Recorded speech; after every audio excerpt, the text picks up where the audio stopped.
Penanganan tindak korupsi menimbulkan korupsi baru, itu udah jelas. Ini sudah nggak usah kita jelasin lagi.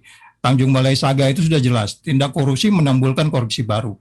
Ini salah satu dampak dari perubahan yang dibuat oleh Undang-Undang KPK 19 itu. Kemudian kalau kita bicara agak sedikit lebih strategi, karena kita memberantas korupsi ini memang kita bicara bahwa ini adalah kekuatan yang luar biasa.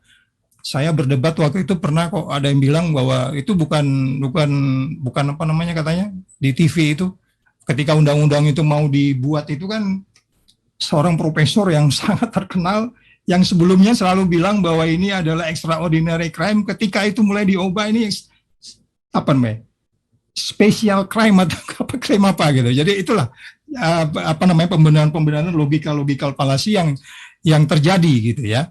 Oleh sebab itu saya katakan ini persoalan sederhana hanya dibuat ruwet saja gitu ya. Nah kemudian kalau kita bicara evaluasi perilaku ini yang belakangan yang sangat-sangat sangat-sangat kita sayangkan gitu ya, bahwa kondisi terkini kita itu perilaku yang tidak layak, kemudian PI, saya nggak ngerti. Sekarang posisi PI ini dulu deputi, sehingga saya kan pernah dipanggil PI, ya kan?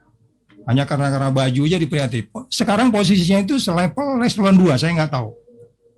Padahal menurut saya, justru Dewan Pengawas itu pun harusnya diawasi oleh PI. Karena dia bagian dari organisasi. Pengawas internal, filosofi pengawas internal itu adalah bagian dalam organisasi. Which is siapapun ada di situ, mulai dari tukang taman di depan sampai di atas sana pimpinan, itu harus berada di bawah PI gitu ya. Jadi kemudian pengawas internal ini kemudian dijadikan level, kalau dulu levelnya deputi, sekarang levelnya saya nggak tahu. Sehingga kemarin saya ditanya wartawan, saya cek dulu itu seperti apa PI-nya bekerja nggak mengawasin orang-orang per hari.